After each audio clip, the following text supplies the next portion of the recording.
Hello everyone. स्वागत है आप सभी का इस एमआर यूट्यूब चैनल पे। हाँ, आप लोगों को पता है कि इंग्लिश कोर्स की एक बैच मैंने लॉन्च की है जिसका आज पार्ट 3 है। आज हम लोग पार्ट 3 के अंदर आ गए हैं और आज जो हम लोग पढ़ने वाले वो आधी इंग्लिश इसी से बनती है। आधी इंग्लिश इसी से बनती है, तो इसको जरूर देखें।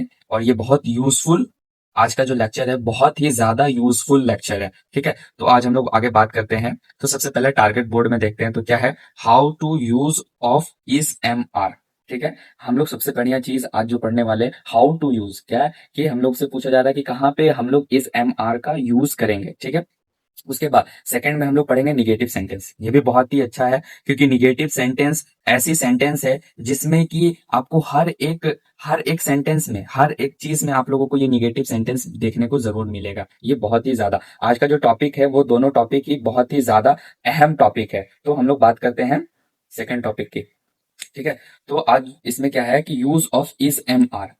Use of is M R, सबसे पहला चीज बात ये होता है कि इज एम आर को पहचानेंगे कैसे। सेंटेंस तो बहुत तरह के सेंटेंस है, तो हम लोग वहां पे कैसे पहचानेंगे कि यही इज एम आर है। तो उसको पहचानने के लिए हम लोग इस पे थोड़ा सा ध्यान देते हैं। इसमें क्या है, जब वाक्य के अंत में हूं, है, हो मुख्य क्रिया के रूप में रहते हैं तब तब वाक्य के कर्ता के अनुसार इज एम आर का प्रयोग होता है। ठीक है, ये हिंदी लफ्ज में जो लिखा है वो क्या लिखा है, जब वाक्य के अंत में, मतलब कि जब सेंटेंस के लास्ट में, जब सेंटेंस के लास्ट में है, हो मतलब रहता है, तो वहां पे हम लोग इस एम आर का प्रयोग करते हैं। जैसे कि एग्जाम्पल हम लोग लेके समझते हैं।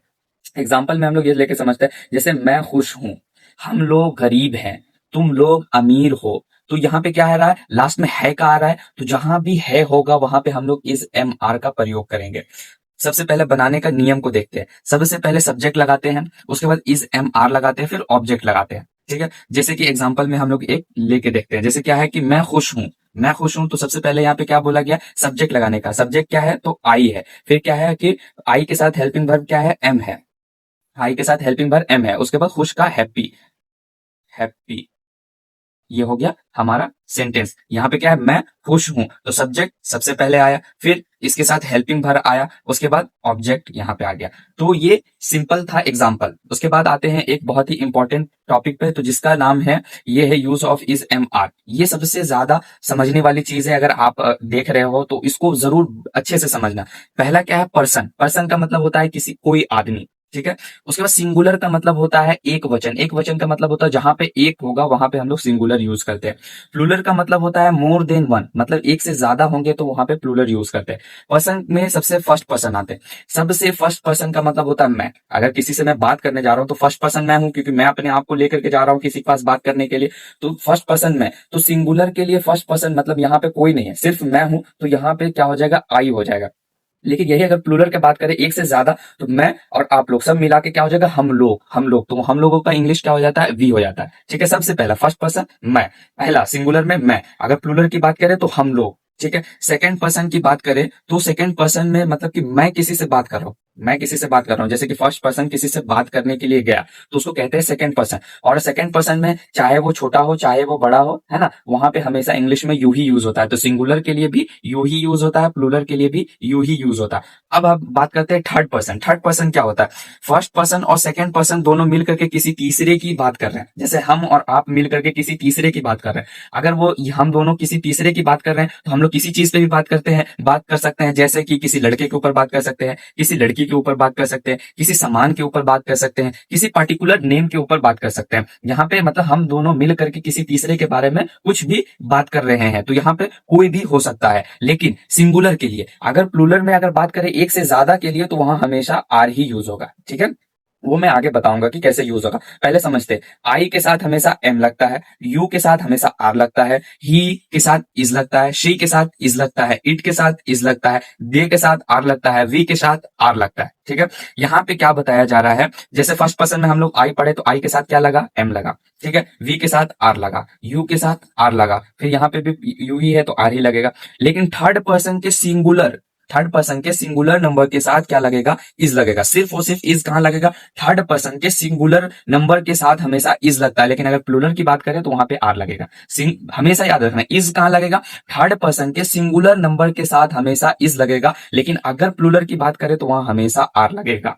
ठीक है, आगे हम लोग बात करते हैं क्या है हिंदी में कुछ है। तो यहाँ पे याद रखें, याद रखने वाली चीजें, जैसे आई, आई का हिंदी क्या होता है मैं, ठीक है। वी का हिंदी क्या होता है हम या हम लोग। जब भी हम लोगों का अगर किसी कोई पूछेगा इंग्लिश इसका बनाओ, तो वहां पे हम लोग कैसे पहचानेंगे कि वी है, तो वहां पे हमेशा पूछेगा हम या हम लोग। जैसे हम गरीब है या हम लोग गरीब है, तो यहां से ये पता चल रहा है। यू को हमेशा क्या रिप्रेजेंट करता है हिंदी, तुम या तुम लोग या आप लोग। हमेशा यू को हमेशा जब हिंदी में कोई आपसे सवाल पूछेगा, जैसे आप लोग अमीर हो या आप अमीर हो या तुम गरीब हो या तुम लोग गरीब हो, तो ये इस तरीके का सवाल भी पूछा जा सकता है। जैसे आई के साथ एम और वी और यू के साथ आर का प्रयोग होता है। जैसे यहाँ पे कुछ सवाल है, देख लेते हैं क्या है। मैं दयालु हूं, आई एम काइंड। हम लोग तैयार है, वी आर रेडी। तुम गरीब हो, यू आर पुअर। आप धनी हो, यू आर रिच। आप लोग दयालु हो, यू आर काइंड। तुम लोग स्वस्थ हो, वी आर हेल्थी।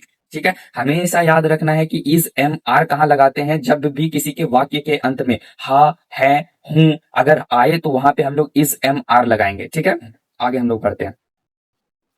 आगे हम लोगों का क्या है, निगेटिव। ये बहुत ही अच्छा टॉपिक है, निगेटिव। निगेटिव एक नाम से ही पता चलता है कि यहाँ पे नहीं, मतलब कि बहुत ही डाउनवर्ड नाम आ रहा है, मतलब कि यहाँ पे नहीं का सवाल ज्यादा आ रहा है। जैसे कि अब हम लोग देख लेते हैं, निगेटिव हमेशा नहीं करके सवाल पूछेगा। ठीक है, कोई भी चीज में आप देखेंगे तो हमेशा निगेटिव नहीं करके हिंदी में सवाल पूछेगा। जैसे मैं नहीं खुश हूं, मैं नहीं खुश हूं, तो हमेशा निगेटिव में नॉट लगता है। इसकी रूल की अगर बात करें तो रूल में क्या है, सब्जेक्ट हेल्पिंग वर्ब के बाद हम लोग नॉट लगाते हैं, फिर ऑब्जेक्ट होता है। जैसे एग्जांपल में देखता हूं, एग्जाम्पल में क्या है, एग्जाम्पल में है कि यह मोहन नहीं है, तो सब्जेक्ट क्या है, यह की इंग्लिश क्या होती है, दिस।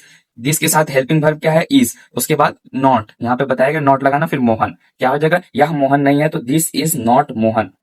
कुछ सवाल हैं, उन सबको सवाल को देख लेते हैं। क्या है, यह पंखा नहीं है, यह पंखा नहीं है, तो इसकी इंग्लिश क्या बनेगी, दिस इज नॉट फैन। वह एक घोड़ा नहीं है, दैट इज नॉट हॉर्स। यह मोबाइल नहीं है, दिस इज नॉट मोबाइल। यह एक कंप्यूटर नहीं है, this is not a computer. यह राहुल नहीं है, this is not a Rahul. तो हमेशा जहां भी निगेटिव आएगा वहां हमेशा याद रखना है कि वहां पे हम लोग नॉट लगाएंगे हमेशा। मतलब कि इसके रूल की बात करें तो क्या हो जाएगा, सब्जेक्ट हो जाएगा, उसके बाद क्या हो जाएगा, हेल्पिंग वर्ब हो जाएगा, उसके बाद नॉट हो जाएगा, फिर उसके बाद ऑब्जेक्ट हो जाएगा। तो हमेशा याद रखना, सब्जेक्ट हेल्पिंग वर्ब के बाद नॉट लगाएंगे, फिर ऑब्जेक्ट होगा। ये सिंपल, जहां भी निगेटिव आएगा वहां नॉट लगेगा। थैंक